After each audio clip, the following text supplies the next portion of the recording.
All right, welcome in. It is 49ers Intel back from a couple drinks. It's Las Vegas. It's the Super Bowl. It's busy. So we did the Brock Purdy 49ers offense against the Kansas City Chiefs defense preview right after I finished my article. It's a big one on Chris Kasarik, by the way, the 49ers defensive line coach.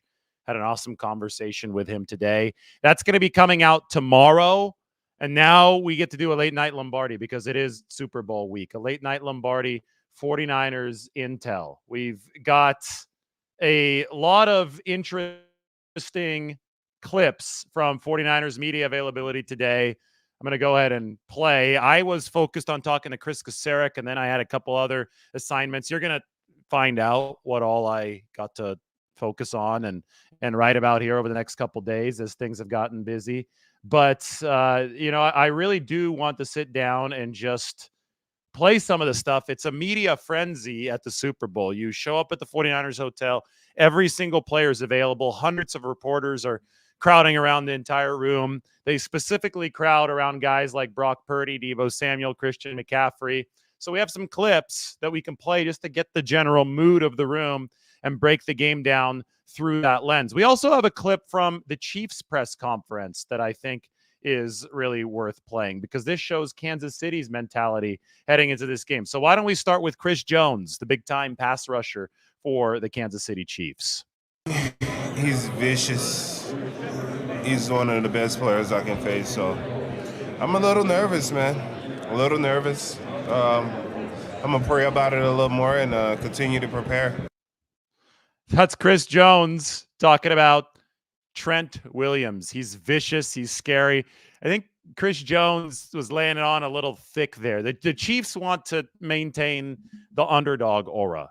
They had the underdog aura with them against the Baltimore Ravens. They're technically underdogs against the 49ers. But another quote that Chris Jones had today, he said that the 49ers offense this year was better than the Kansas City 2019 offense that actually won the Super Bowl. The numbers actually support that claim. But again, he's laying it on a little bit thick because he wants the Chiefs to maintain that underdog status. Let's continue now with Trent Williams, the man that Chris Jones was talking about in that clip. Chris Jones today said that you were really scary. He's a little nervous to actually face you. What do you make of that? I mean, we got a great deal of respect between each other. He's a heck of a player. Obviously he was being a little sarcastic. He definitely don't have any fear. But he's a hell of a player. One of the best in the league. One of the best players this league has to offer, not only in the D tackle spot, but overall. So, it'll definitely be a battle. See, I think that Trent Williams recognized that Chris Jones was indeed laying it on a bit thick. But that's the approach that Kansas City is going to take. You understand that they don't mind sitting in this underdog role. They don't want to provide any bulletin board material for the 49ers. I think at the end of the day, both of these teams have been so successful over the past 4 or 5 seasons. Obviously, Kansas City has won a pair of Super Bowls, but the 49ers have been to 2 Super Bowls. They've won a pair of NFC championship games. They've got star players. The Chiefs have star players. At the end of the day, I don't think bulletin board material is really going to have an effect. I was on the Pat McAfee show the other day, and they were like, well, what do you think about the 49ers fans booing Patrick Mahomes at opening night? Is that going to motivate the Chiefs? Because Travis Kelce and Mahomes were making a little bit of a deal out of it.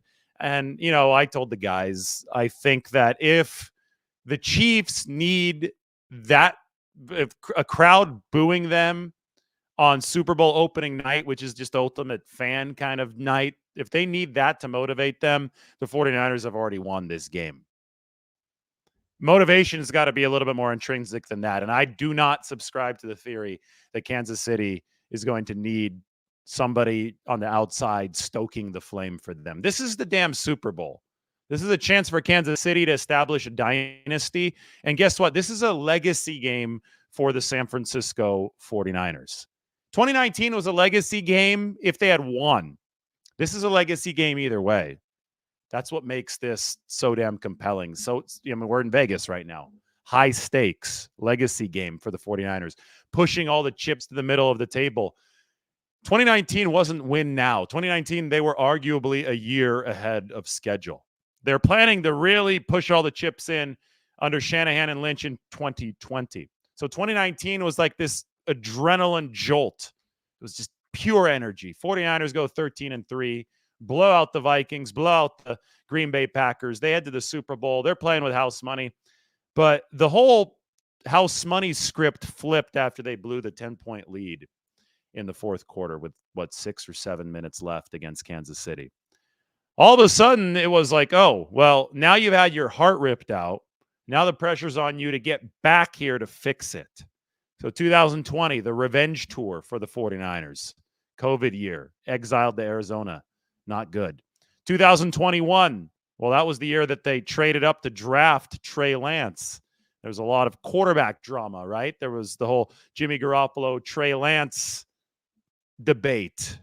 The 49ers were clear about their direction the whole time. They wanted to keep Jimmy, develop Trey. They took that big swing. So Jimmy was the quarterback for 2021. They dug themselves out of that early 3-5 hole, and the 49ers made it all the way to the NFC Championship game, but they ran out of steam against the Rams. They blew another 10-point lead. Again, they had their heart ripped out of their chest. 2022, the 49ers fielded a better team. Trey Lance started the year, but I think they got better at quarterback once Jimmy Garoppolo took over, and then they got even better when Brock Purdy took over at the end of that 2022 season.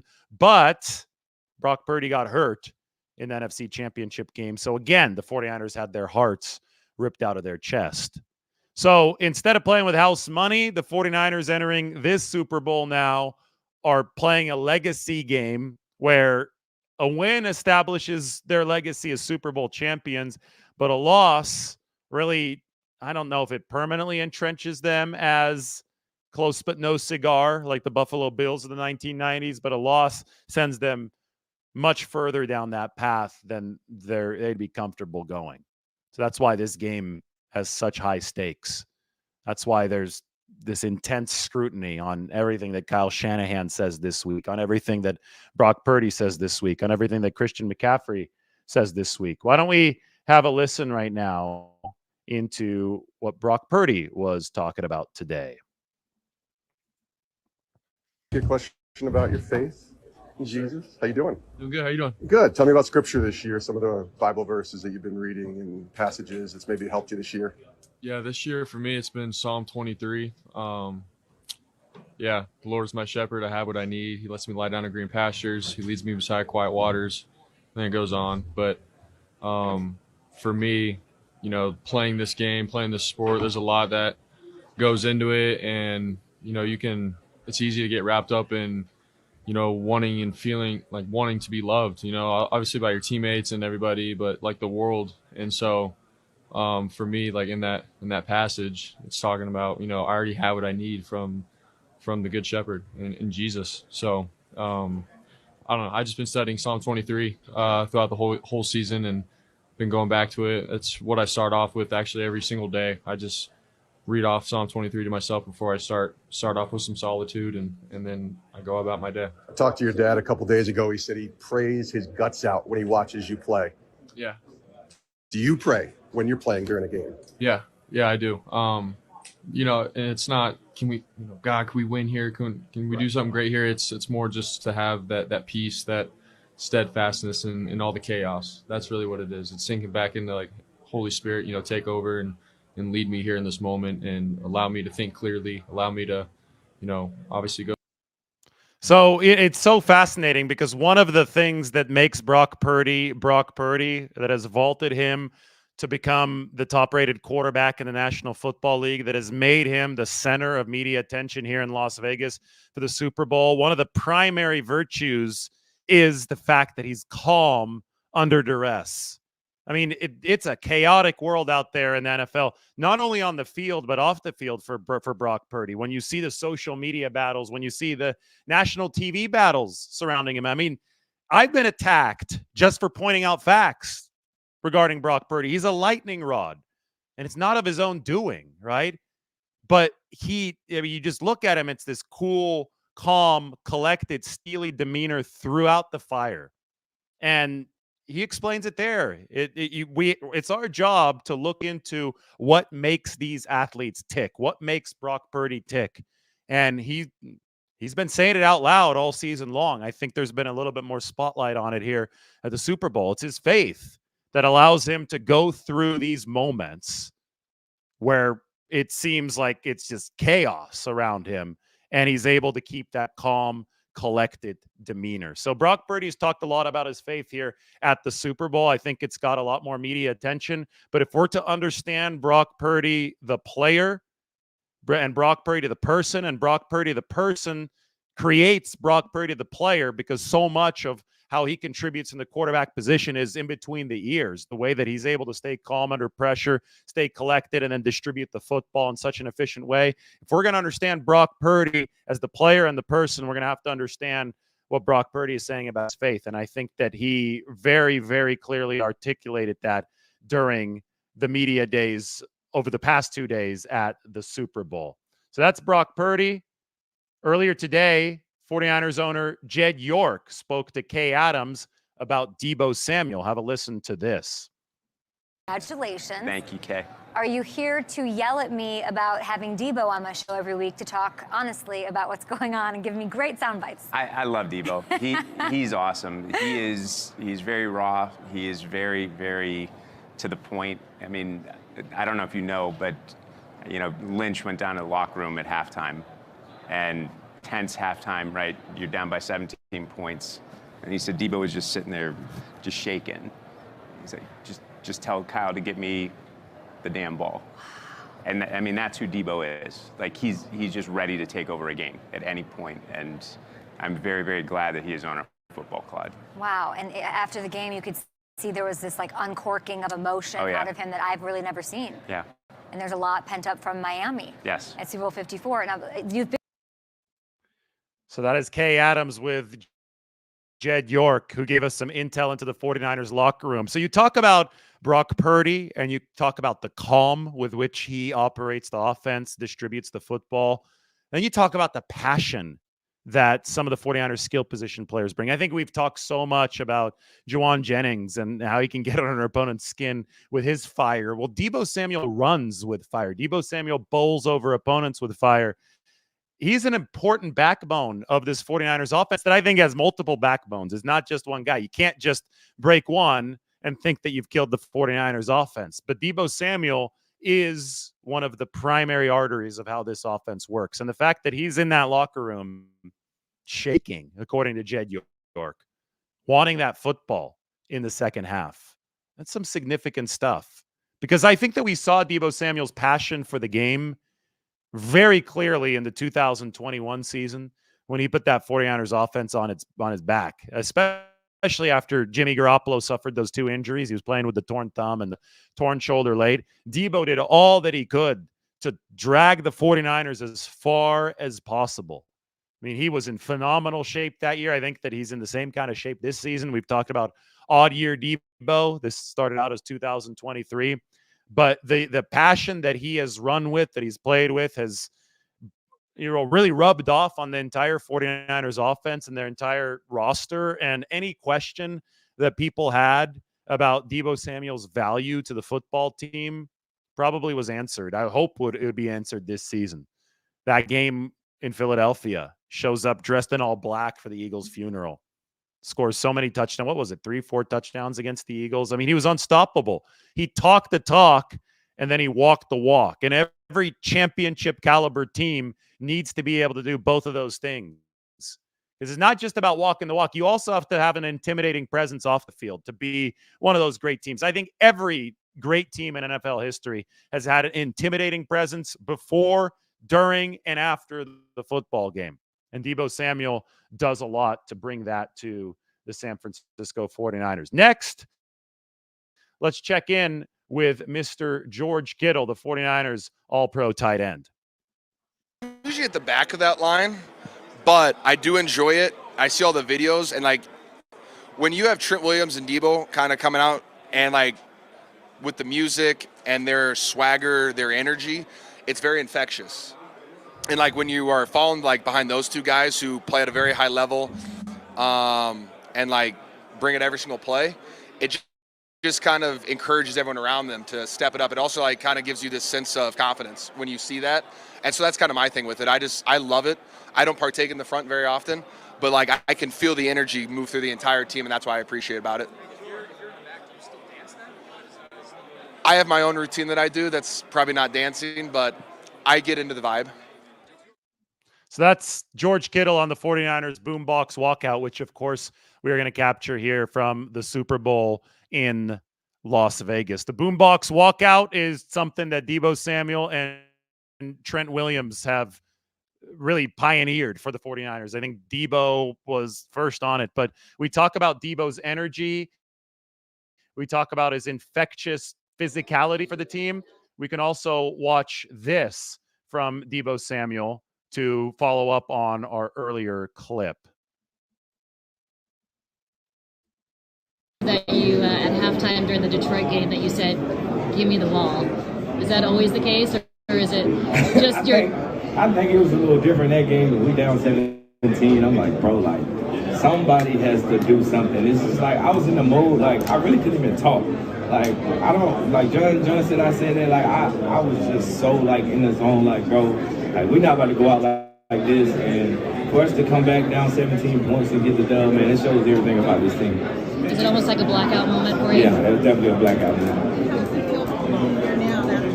The blackout moment for Deebo Samuel at halftime. So he's got the moment where he leads the team out with Trent Williams in the boombox. Then he's got the blackout moment at halftime of the NFC Championship game. I mean, these 49ers have shown that they could start games well. That was the course of almost the entire regular season. Even the Baltimore game, it seemed they got off the ground hot in that game until the interception to Kyle Hamilton. But the playoffs haven't been as much about the starts as they have been about the adjustments and the finishes to these games. And now entering Super Bowl, what are we? Super Bowl 58. Super Bowl 58, the 49ers will look to put those two components of their game, starting one hot and finishing one hot together. So it's a fascinating 49ers team. And, you know, one of these media availabilities, you can go through the whole thing, back room, front room. I mean, they had two full rooms of players and coaches, and you just run into so many fascinating personalities. I think this is why people love football so much, because it takes an entire squadron to get something done. The D-line's job and physical skill set to perform that job is so much different than what the wide receivers have to do, which is so much different than what the quarterbacks have to do. The 49ers have built some adaptability into the way that they operate, right? Because the receivers can be running backs and the running backs can be receivers to an extent. But then there's still all the defensive positions, the D-line, the linebackers, the defensive backs, the specialists, then the coaches that have to work with all those groups. It's all of these distinctly different units trying to pull weight in the same direction for the good of the team to try to win that Lombardi trophy at the end of the day. So it was fascinating to go through the 49ers building. Their building today is a hotel, or this week is a hotel, and see all of those different components, talk to those different components, see some of these videos of the different components. And now we can watch more of what makes up the personalities that make up the collective of this team. This is more from Brock Purdy today at Media Day for the 49ers. Your teammates say that impersonations are among your many talents. I believe sirens, we had SpongeBob the other night, maybe some teammates, coaches. When did you first realize you can do that, and how do you use that in the building? Yeah, I mean, growing up, my dad was pretty good with impersonations, and so I think I picked up from him. Just whether it was family, friends, teammates growing up, I feel like I've always done some impersonations, and they've been pretty well. But I don't know, I'll do it sometimes when we're in the huddle or something to sort of just, you know, show them that, all right, Brock's, you know, he's calm, he's cool and collected here, he's joking around, so it's all good. So I feel like there's times and moments where I do it, but I don't go around trying to impersonate everybody all the time. So. Yeah, I actually haven't heard a Brock Purdy impersonation yet. I think he looks like John Harbaugh. So that's something that I think John Harbaugh told Brock Purdy after they played in that Christmas game. We didn't get 49ers Ravens again, but that would have been a moment of media coverage for sure over the course of this week. Why don't I open it up to a 49ers Q&A right now? as we expand on this intel session about 20 minutes in. And I may play a few more clips as we work through here. But 49ers Q&A is ready to go. Does Purdy do a Kermit the Frog Mahomes impression? Mahomes, somebody asked him to do a Kermit the Frog impression, and Mahomes just told him, well, I'm just talking. That's my Kermit the Frog impression. And it was pretty funny because he does sound like Kermit the Frog.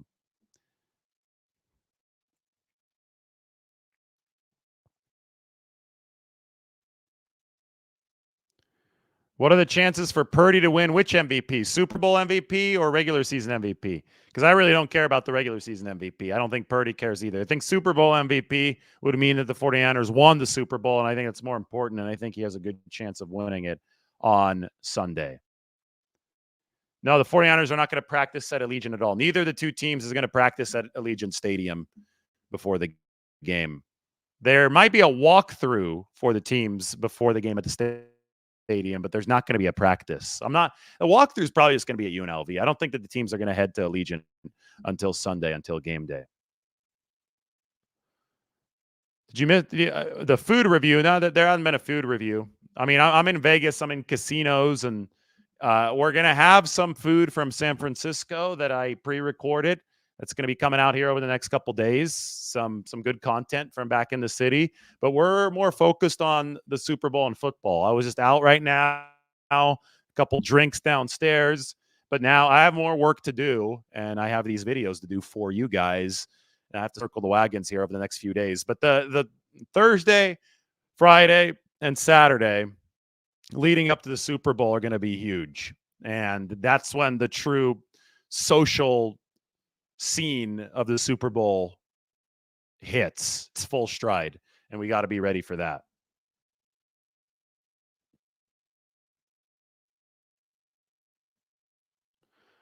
We are 6 subscribers from 66,000. So why don't we hit 66,000 right now?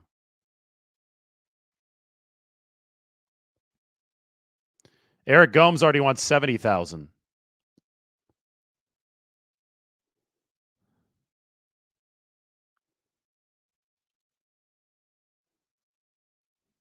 We got a Vegas food recommendation. Get out to the Arts District. It's going to be hard to get around town, but I have the recommendation stored in my brain now. Esther's Kitchen in the Arts District. This is a big crowd for Late Night Lombardi. It's because we got people from Germany here. That's awesome. Good morning from Germany. Is Purdy the key to win the Super Bowl? Purdy's the big difference from the last Super Bowl.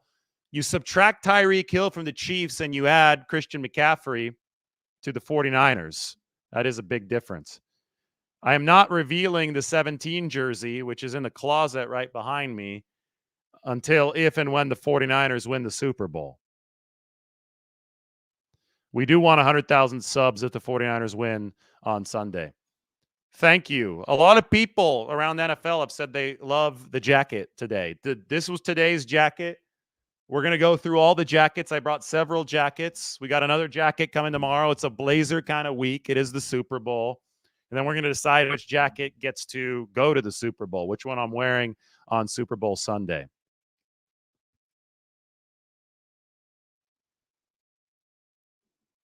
+200 all-purpose yards for Christian McCaffrey, huh? That'd be crazy. We got Steve Spagnolo. Let me play this for you guys. This is the Chiefs defensive coordinator who architected a nice game plan against the 49ers 4 years ago. Spagnolo likes to blitz a lot. Let's see what he has to say about the 49ers weapons. He's already very complimentary of Brock Purdy earlier in the week. Coming back to the number of weapons that they have and the fact that not being in the NFC, we don't get to see their offense a lot, but how impressed I am with the quarterback. And everything people are saying about him is true, and even more than what people are saying. I think this guy's got a lot of talent. He's a better athlete than I knew, because I didn't know enough about him. So now we got to be concerned with a quarterback can run, but that offense functions real efficiently with a lot of weapons.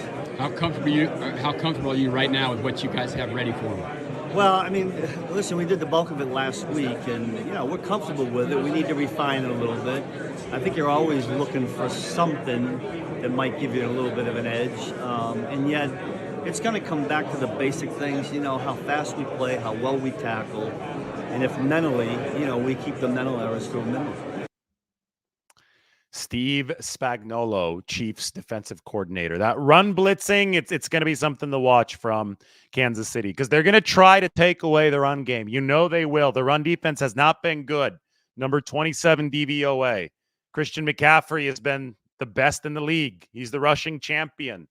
The advanced metrics love him as well, but for 1,500 rushing yards. The Chiefs are going to try to band-aid their biggest defensive weakness. Run straight at Chris Jones. That's been the formula to move the ball against the Chiefs this year. He's an awesome passer rusher. He hasn't been good against the run. So the Chiefs will dedicate extra resources to the 49ers run game. That opens things up for Brock Purdy and all the weapons that Steve Spagnolo was talking about in that video.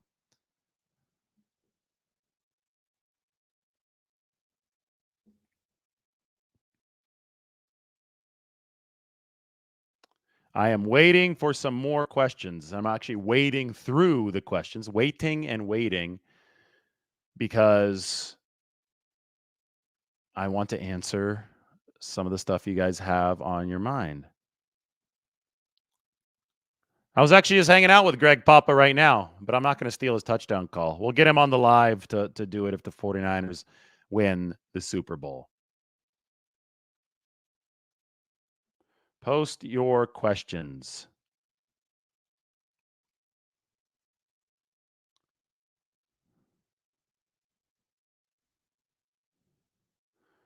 Well, Steve Spagnolo just said it. Do I think that Purdy's increase in mobility recently could be a wrench in the Chiefs' defensive planning?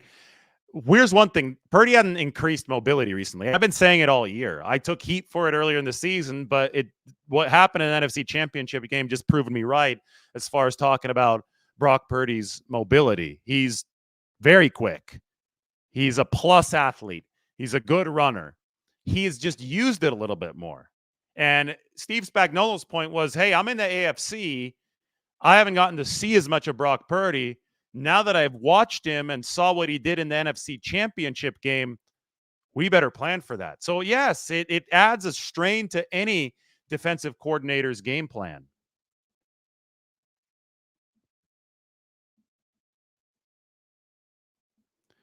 Against Baltimore, they stayed in good down and distance, and they played a lot of zone.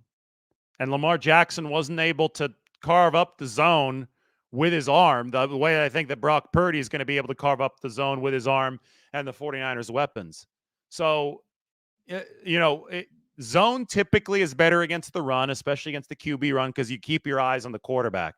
But there are going to be pockets of the zone that you can beat if you give the quarterback enough time to throw and if the QB makes the right decisions. And if guys do find those open pockets. So that's why I say pass to set up the run if you're the 49ers. Because I think that you could pass through some of what Kansas City is doing defensively, get them to become more aggressive against those passing concepts, and that's when you could hit them with a run, either with Christian McCaffrey or with Brock Purdy and his legs. But that Brock Purdy's legs, that's just that the play breaks down. Hardly any of the yardage was designed. I don't think any of the yardage in the NFC Championship game came off of designed runs. Those were plays outside of structure, which are great, but those aren't part of the actual game plan. Those add strain to a defense because they have to defend for longer. And that's what's made Brock Purdy a plus efficiency quarterback this year. You can't be the top efficiency guy in the league without mobility, without the ability to stretch out some plays. You don't have to be a running quarterback. Tom Brady was a top efficiency guy, and he moved in elite fashion in the pocket. That's the kind of skill that Brock Purdy is trying to showcase now.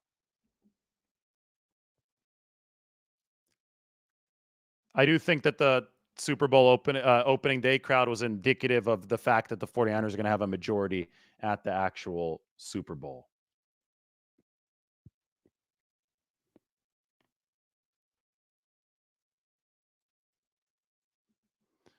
Who will L'Jarius Sneed be covering? Well, he's the best corner for Kansas City. Probably some Ayuk.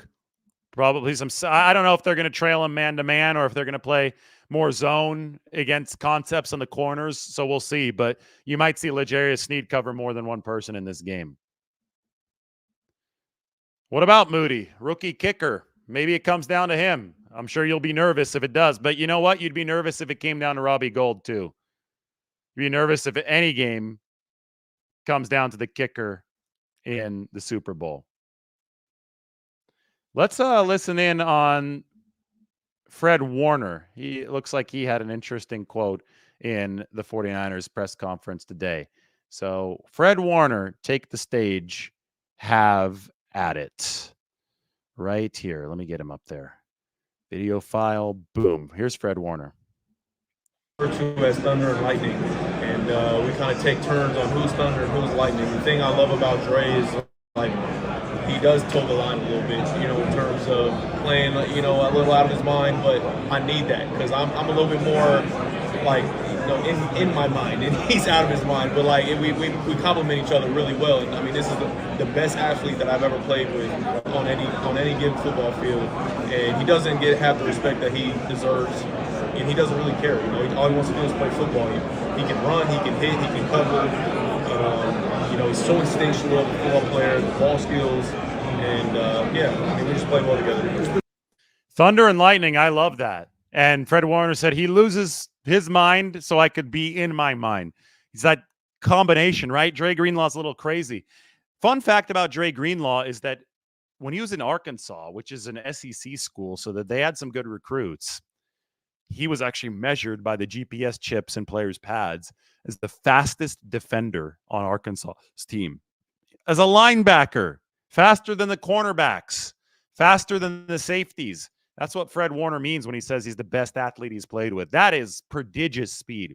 To be that big, he's got linebacker size, but to run faster than DBs on an SEC team, that shows you that Dre Greenlaw is ready for the NFL. And then the yin and the yang that he's got going with Fred Warner, that's the best linebacking duo in the game. Thank you, Tracy. We got a nice comment from Holland Tracy. I saw you on the Pat McAfee show. You're blowing up. Great job. Thank you. Do you think we are going to keep things conservative and be run heavy in the two back sets throughout the game? Asks Holland Tracy. I think, I don't know. I don't think being run heavy is conservative. Like I think that that's not the right way to look at things. You run when there are two safeties high. You pass when one of the safeties come down. In general, you just take what the defense gives you. You can be hella aggressive with a run. You could be very conservative with a pass. Let's stop correlating conservative and aggressive with run and pass. You either run or you pass, depending on what the defense gives you, and your goal is to deliver an explosive play through either avenue. It's a good question, but that's the answer. Thank you.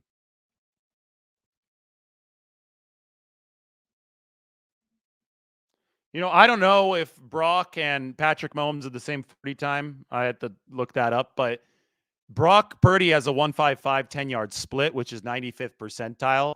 So there aren't many, even the very fastest quarterback in the league is not going to be very different from Brock Purdy's 10-yard split, which is sensational from Brock Purdy. So that's the athleticism that matters. I don't care how fast you can run 40 yards. I care how well you can play the quarterback position. And the correlation to playing the quarterback position well happens in short bursts, in movement around the pocket, not on sprints, dead sprints, 40 yards downfield.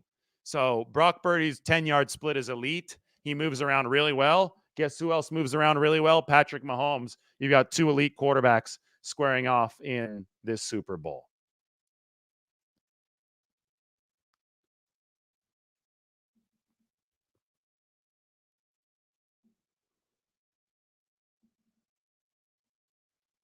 Do I think Ronnie Bell will play in the Super Bowl? I don't know. We'll see what the 49ers inactive list looks like. They've been erring toward veterans, I think, big time lately, but we'll see.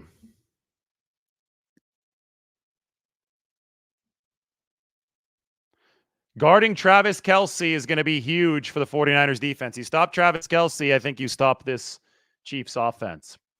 All right, everybody, thank you for your questions. It's time for me to rest. I said I'd shut it down around 11:30. So I gave you a lot of content today, and now we're just going to kick it into overdrive over the next couple days. We took a look at so much from those media days, so much of what the players were saying. We'll see if Mike sent me anything else before I sign off, but I think it's about time to sign off. Maybe one more from Fred Warner talking about Isaiah Pacheco. Hold on. Warner, Isaiah Pacheco, the Chiefs running back. This is a good way to finish. Let's get it up on the screen.